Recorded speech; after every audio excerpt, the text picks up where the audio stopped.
જય શ્રી કૃષ્ણ। મારી ચેનલમાં આપ સૌનું હાર્દિક સ્વાગત છે।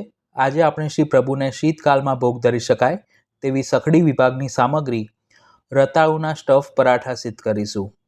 તો તેના માટે મેં 1 કપ અથવા તો 125 ગ્રામ જેટલો ઘઉંનો લોટ ચાળીને લીધો છે। તેમાં અડધી ચમચી મીઠું અને અડધી ચમચી તેલનું મોણ કરી હાથ વડે લોટને સરખી રીતે બોળી લઈશું। આ માપ પ્રમાણે 4 નંગ પરાઠા બનાવી શકાય છે। પછી તેમાં જરૂર મુજબ થોડું થોડું જલ કરી અને રોટલીના લોટ જેવો નરમ લોટ બાંધીને તૈયાર કરીશું।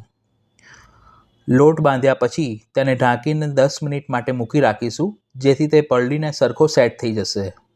હવે સ્ટફિંગ બનાવવા માટે મેં 250 ગ્રામ રતાળુને જલથી ખાસા કરી કુકરમાં જરૂર મુજબ જલ લઈ તેમાં વચ્ચે સ્ટેન્ડ મૂકી તેના ઉપર રતાળું ગોઠવી 5 વિસલ થાય ત્યાં સુધી બાફી લીધું હતું।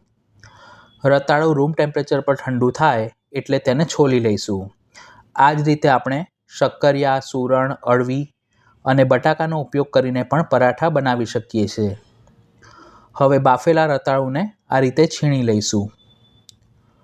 જો તમારે રતાળુના ગુંજા અને ચાટ બનાવતા શીખવું હોય તો તેની લિંક ઉપર આઈ બટન પર અને ડિસ્ક્રિપ્શન બોક્સમાં આપી છે।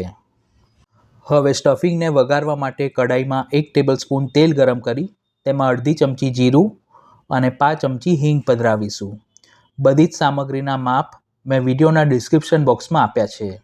જીરું ફૂટવા લાગે એટલે તેમાં અડધી ચમચી આદુની પેસ્ટ, ફ્લેવર માટે અડધી ચમચી સૂકી વરિયાળી અને 1 ચમચી સફેદ તલ પધરાવી આદુની કચાશ દૂર થાય અને તલ વરિયાળી સરસ ફૂટવા લાગે ત્યાં સુધી તેને સાંતળી લઈશું। મસાલા બળી ના જાય તેનું ખાસ ધ્યાન રાખવું। તેમાં અડધી ચમચી હળદર પાવડર અને બાફીને છીણેલું રતાળું પધરાવીશું। તીખાશ માટે 1 ચમચી મરી પાવડર, અડધી ચમચી ધાણાજીરું પાવડર અને સ્વાદ પ્રમાણે અથવા તો 1 ચમચી જેટલું મીઠું પધરાવીશું। રતાળુને બાફતી વખતે તેમાં મીઠું નથી પધરાવ્યું એટલે બધું જ મીઠું સ્ટફિંગના ભાગનું આપણે અત્યારે જ પધરાવવાનું છે। મસાલાને રતાળું સાથે મિક્સ કરી 5 મિનિટ માટે ધીમીથી મધ્યમ આંચ પર શેકીશું, જેથી રતાળુમાં જે વધારાનું મોઇશ્ચર હોય તે બધું બળી જશે।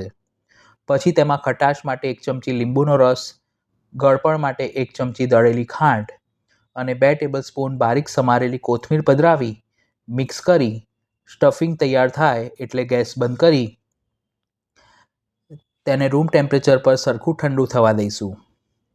આપણે જે ઘઉંનો લોટ બાંધીને રાખ્યો હતો તે 10 મિનિટ બાદ પલળીને સેટ થઈ ગયો છે।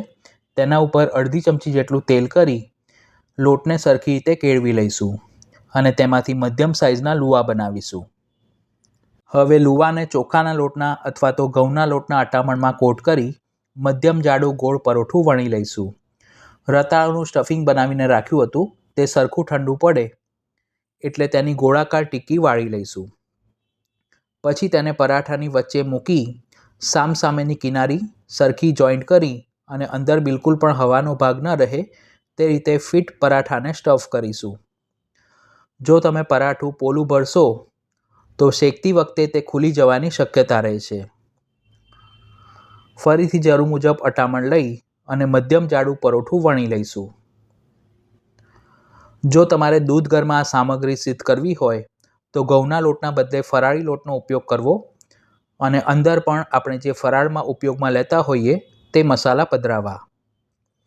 પરાઠાને શેકવા માટે તવી ઉપર 1 ચમચી જેટલું તેલ સ્પ્રેડ કરી તેને થોડીવાર માટે ગરમ થવા દઈશું। પછી તેના ઉપર સ્ટફ કરેલું પરાઠું મૂકી અને નીચેની બાજુથી થોડુંક બદામી રંગનું થાય ત્યારબાદ તેને ફેરવી જરૂર મુજબ તેલ મૂકી બંને બાજુ લાઇટ ગોલ્ડન બ્રાઉન અને સાધારણ ક્રિસ્પી થાય તે રીતે શેકી લઈશું। એક પરાઠાને શેકવામાં આશરે 2 થી 2.5 મિનિટનો સમય લાગે છે। બહુ હાઈ ફ્લેમ પર ન શેકવું, નહીંતર બહારથી લાલ થઈ જશે અને અંદરથી કાચું રહેશે। તાવેથા વડે વચ્ચે વચ્ચે હળવા હાથે પ્રેસ કરવું, જેથી અંદરથી પણ સરખું સીજી જશે। શેકેલા પરાઠાને એક પ્લેટમાં કાઢી બાકીના પરાઠાને પણ આ જ રીતે શેકી લઈશું। શીતકાલમાં આપણે શ્રી પ્રભુને કંદમાંથી બનતી વિવિધ સામગ્રી ભોગ ધરતા હોઈએ છીએ।